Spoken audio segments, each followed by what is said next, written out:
আসসালামু আলাইকুম। এখন শুনবেন সংবাদ শিরোনাম।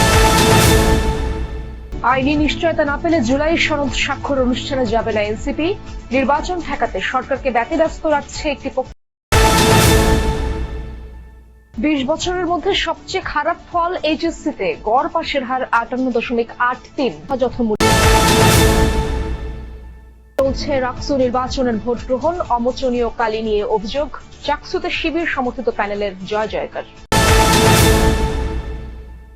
72 ঘন্টা পরও মিরপুরের রাসায়নিক গোডাউন থেকে ছড়াচ্ছে ধোঁয়া ও বিষাক্ত গ্যাস। পরিস্থিতি নিয়ন্ত্রণে চেষ্টা চালিয়ে যাচ্ছেন ফায়ার ফাইটার। আসসালামু আলাইকুম।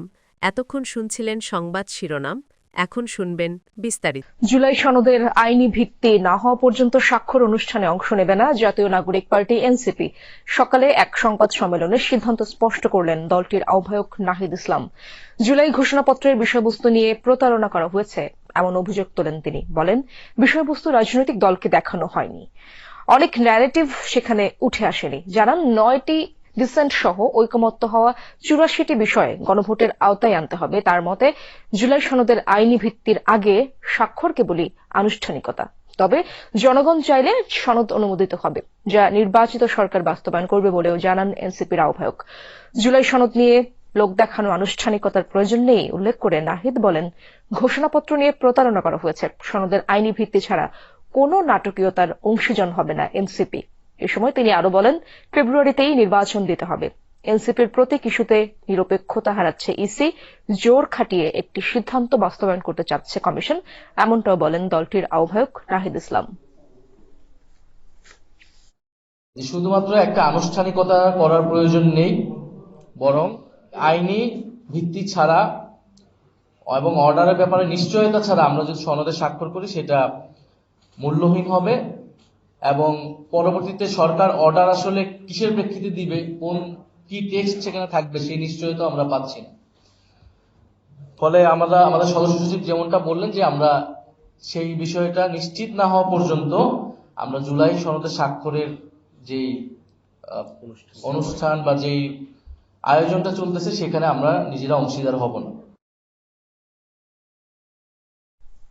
নির্বাচন পেছাতে বিভিন্ন দাবি দাওয়া নিয়ে অন্তর্বর্তী সরকারকে ব্যতিব্যস্ত করে রাখছে একটি পক্ষ। ভোটের বিষয়ে কোনো আপোষ নয়, ফেব্রুয়ারিতেই নির্বাচন চায় জনগণ, এমনটাই বললেন বিএনপি মহাসচিব মির্জা ফখরুল ইসলাম আলমগীর। সকালে ঠাকুরগাঁও সদর উপজেলার দানারহাট বেগুনবাড়ি ইউনিয়নে এক মতবিনিময় সভায় অংশ নেন তিনি। সময় মির্জা ফখরুল বলেন, কয়েকটি দল পিআর পদ্ধতিতে আগামী নির্বাচন চাইছে, কিন্তু জনগণ এই পিআর বোঝে না। মানুষ বর্তমানে নির্বাচন চায়, ভোটাধিকার প্রয়োগ করতে চায়, তবে একটি পক্ষ নির্বাচন বানচালের ষড়যন্ত্র করছে। তিনি আরো বলেন, বিএনপি চায় নির্বাচন সুষ্ঠুভাবে সম্পন্ন হোক, জনগণের ভোটের মাধ্যমে নির্বাচিত হোক নিরপেক্ষ সরকার।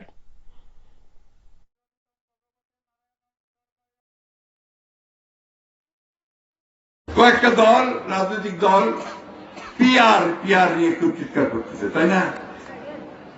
বুঝেন পিআরটা কি? আমরা ভোট একটাই বুঝি কি, যে আমার ভোট আমি দিব, যাকে খুশি তাকে দেব, এবং সেটা এক ব্যক্তি এক ভোট। ওই জন্য আমরা বলছি যে আগামী নির্বাচনটা হোক, পার্লামেন্টে ডিসাইড হবে, জনগণ ভোট দিয়ে ঠিক করবে যে কারা যাবে, পিআর হবে কি হবে না। নোট অব ডিসেন্ট এবং বাস্তবায়নের প্রক্রিয়া পদ্ধতি চূড়ান্ত না করে জুলাই সনদ সই হলে রাজনৈতিক সংকট আরো ঘনীভূত হতে পারে, এমনকি এই অজুহাতে পিছিয়ে যেতে পারে নির্বাচনও। এই শঙ্কা বিশ্লেষকদের। তাদের মতে, রাজনৈতিক দলগুলো ঐক্যমত্যে পৌঁছাতে ব্যর্থ হলে বল গড়াবে সরকারের কোর্টে, যদিও সরকারের সক্ষমতা নিয়েও প্রশ্ন আছে তাদের। বিশ্লেষকদের মতে, গণভোট দেওয়ার আগে জুলাই সনদ সম্পর্কে জনগণকে বোঝানো বড় চ্যালেঞ্জ। 6 সংস্কার কমিশনের 84 প্রস্তাব নিয়ে মূলত জুলাই সনদ। এর চূড়ান্ত কপি পৌঁছেছে দলগুলোর কাছে। এখনো অমীমাংসিত নোট অব ডিসেন্ট বা আপত্তি থাকা পয়েন্টগুলো। সবচেয়ে বড় প্রশ্ন, কিভাবে বাস্তবায়িত হবে এই সনদ, তা অজানা। দলগুলো গণভোটের বিষয়ে একমত হলেও সময় ও পদ্ধতি নিয়ে মতভিন্নতা আছে। সনদ স্বাক্ষর অনুষ্ঠানে অংশগ্রহণ নিয়ে অনিশ্চিত বেশ কিছু দল। এই অবস্থায় সনদের কার্যকারিতা ও বাস্তবায়ন অনিশ্চিত মনে করছেন রাজনীতি বিশ্লেষকরা। 2026-এ যখন পার্লামেন্ট বসবে, এইটা নিয়ে একটা পলিটিক্যাল ক্রাইসিস শুরু হবে, যে আপনি এই জিনিসটাকে 5 মাস পরে সমাধান করবে, এই জায়গায় যদি ফেলে রাখেন তাহলে আপনি একটা ক্রাইসিসকে ইনভাইট করতেছেন।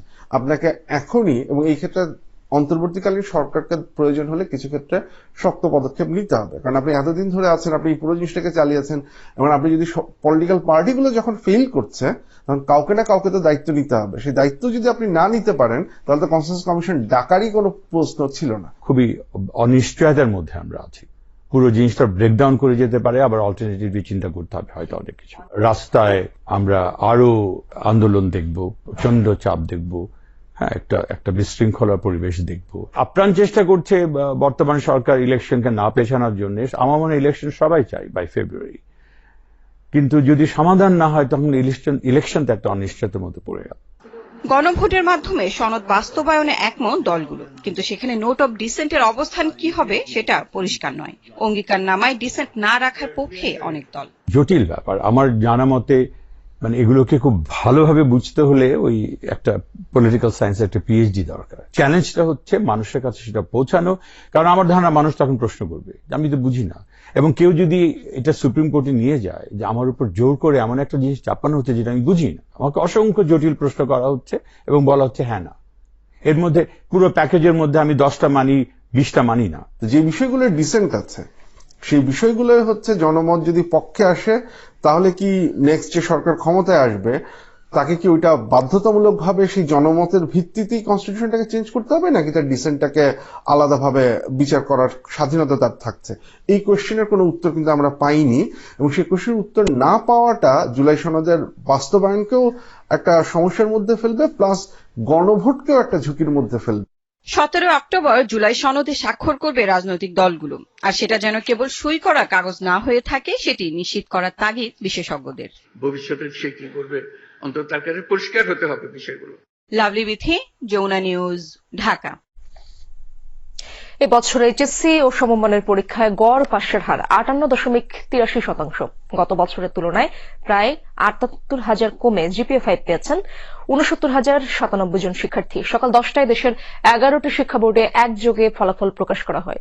রাজধানীর বকশীবাজারে ঢাকা শিক্ষা বোর্ডে বাংলাদেশ আন্তঃশিক্ষা বোর্ড সমন্বয় কমিটির চেয়ারম্যান অধ্যাপক খন্দকার এহসানুল কবির ফল প্রকাশ করেন। তিনি জানান, ফলাফলে বরাবরের মতোই মেয়েরা এগিয়ে।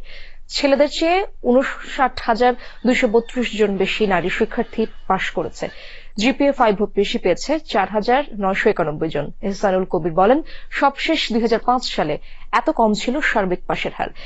এবারের পরীক্ষায় সবচেয়ে বেশি শিক্ষার্থী অকৃতকার্য হয়েছে ইংরেজিতে। জানানো হয়, পরীক্ষার উত্তরপত্র যথাযথ মূল্যায়ন করায় কমেছে পাশের হার। 2024 সালে এইচএসসিতে গড় পাশের হার ছিল 77.78%। সাধারণ শিক্ষা বোর্ড